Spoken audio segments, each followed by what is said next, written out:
So what's the difference between Noom and Slimpod? It's a question that I am being asked all the time at the moment. So I thought I'd address it right now and get rid of the confusion. So behavioural change and its link to weight loss is something that is being really overused by slimming companies right now, and because they've decided to distance themselves from dieting, which has just become a dirty word. Noom says it's a behavioural change app, and Slimpod is too. So, what is the difference? Before I begin, I just want to say I'm not disrespecting anybody or criticising any other weight loss program. I am not saying Slimpod is better than Noom. I'm just giving you facts and the differences to allay any confusion. So let me begin with the biggest single difference. Noom works with your conscious mind, but Slimpod works with your whole mind and some of your brain too. So this means that with Noom, you have to put conscious effort into your behavior change. Its system uses mindfulness and some other conscious cognitive techniques, but you have to spend time focusing on changing your behavior and your beliefs and things like that. A lot of people feel happy doing this in this way, and they feel that they're in control when they have to input daily information on their app. So that's all cool. Whereas with Slimpod, there's a big difference. And yes, it works with your conscious mind because it has coaching and several other things like group challenges, etc.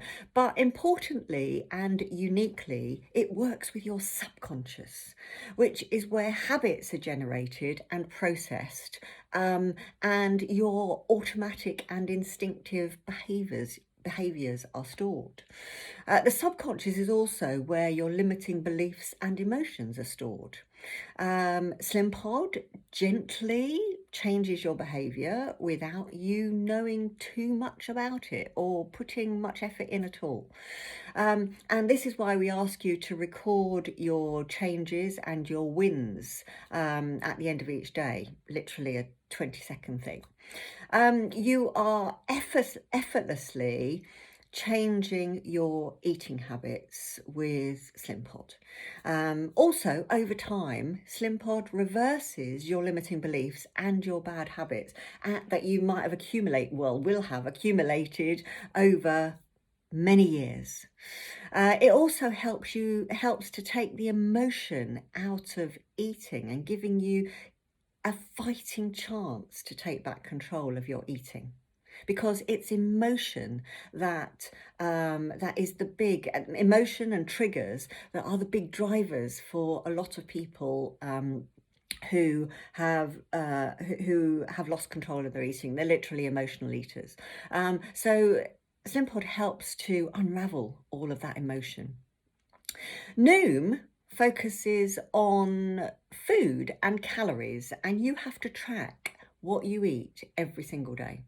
Slimpod doesn't tell you what to eat at all, or it doesn't include a food plan or a diet or eating plan of any description, because we believe deep down inside you've learned what's healthy and what isn't, but you've just stopped trusting yourself, and you have literally you know when you know that vegetables and protein, etc., is healthy, and you know that sweet stuff and donuts are not. So deep down inside we all know what's healthy, and there is an awful lot of confusion about food, but Slimpod gently guides your subconscious to help you to want to choose healthier options, and it helps you lose the desire for the snacks and the sweet stuff. And this happens naturally and automatically. Also, the way the mind works is that what's on your mind is brought to mind. So if you're focusing on food most of the time by just tracking every day what you're eating, then food is lodged firmly on the front of your mind.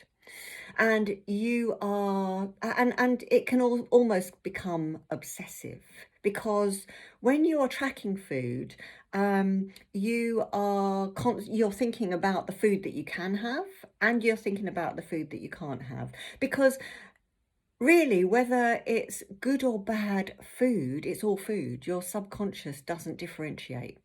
So Slimpod helps to put the food at the back of your mind, so you're not constantly thinking about it.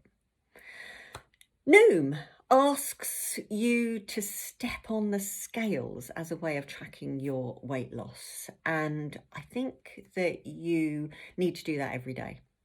Slimpod asks you to stay away from the scales unless you find them they motivate you. For the vast majority of people, the scales have become a trigger for emotional eating, or it just interferes with mood. So the scales, I find that the scales are more damaging than they are of use, especially if you have done this for a long time. They can dictate your moods. We believe that there are plenty of other ways for tracking how you're doing that don't trigger your emotions or eating.